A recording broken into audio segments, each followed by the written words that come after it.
अस्सलाम वालेकुम। आज हम बना रहे हैं बीफ कढ़ाई, जो हम अक्सर बड़े बड़े रेस्टोरेंट में खाते हैं। और अगर हमारे घर में कोई दावत वगैरह हो तो ये कढ़ाई बनाए, सबकी ये बहुत ही फेवरेट कढ़ाई है।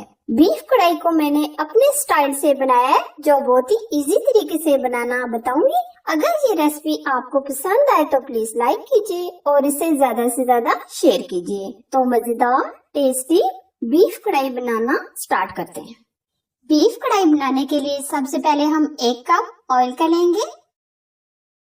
अब हम इसमें प्याज डाल देंगे 2 अदद। प्याज को हमने बिल्कुल बारीक चॉप कर लिया है।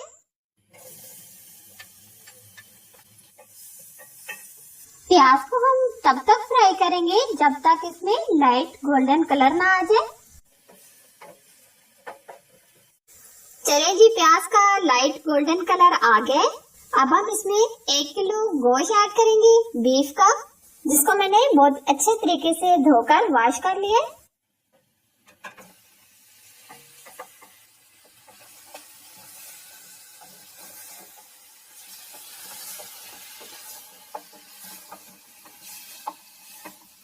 हम तकरीबन इसको 10 मिनट अच्छे तरीके से भून लेंगे।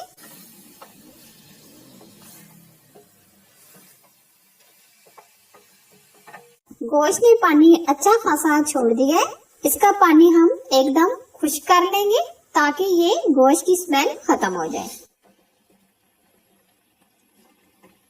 अब हम इसमें 2 चाय के चम्मच लहसुन अदरक का पेस्ट शामिल करेंगे। लहसुन और अदरक के पेस्ट को हम गोश्त के अंदर भून लेंगे। अब हम इसको तब तक भूनेंगे जब तक ये पानी खुश्क ना हो जाए।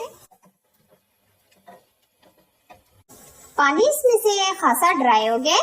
अब हम इसमें बेसिक मसाले जो हम घर में यूज करते हैं, जीरा चाय का 1 चम्मच, सुर्ख लाल मिर्च चाय का 1 चम्मच, कश्मीरी लाल मिर्च चाय का 1 चम्मच, नमक चाय का 1 चम्मच या हस्बे जरूरत, हल्दी पाउडर चाय का आधा चम्मच, धनिया पाउडर चाय का 1.5 चम्मच। अब ये सारे स्पाइसेस हम ऐड करेंगे।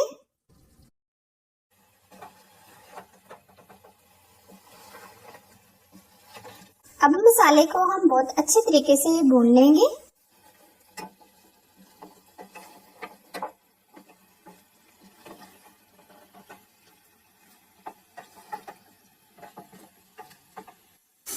मसाले डालने के बाद हमने गोश्त को बहुत अच्छे से भून लिया है। अब हम इसमें डालेंगे 4 अदद टमाटर। गोश्त को हम तब तक भूनेंगे जब तक ये टमाटर सॉफ्ट ना हो जाए।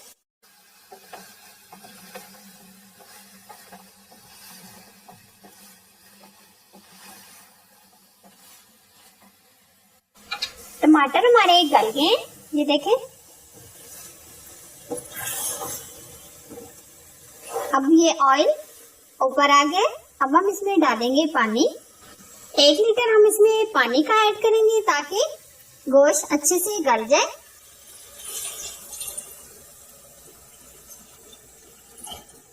गोश्त काफी हद तक गल चुका है, लेकिन हमने इसमें 1 लीटर के करीब पानी ऐड किया है ताकि ये बहुत अच्छे से गल जाए। अब हम इसको ऊपर से कवर कर देंगे।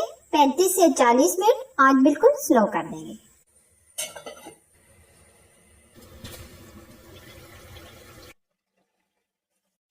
पानी इसमें से ड्राई हो गया, बहुत अच्छे से ये गल गया। ये देखिए, बहुत अच्छे से गोश्त गल गया।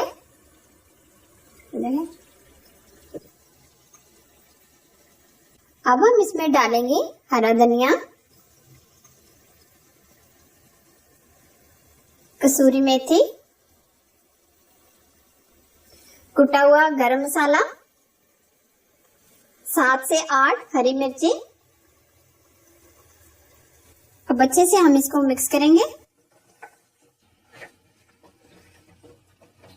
बीफ कढ़ाई हमारी तैयार है, लेकिन अगर आपको ग्रेवी पसंद है तो आप इसमें दही भी ऐड कर सकते हैं। हमें ग्रेवी पसंद है, इसलिए हम इसमें 250 ग्राम दही ऐड करेंगे। अगर आपको दही नहीं पसंद तो आप इसमें पानी भी डाल सकते हैं।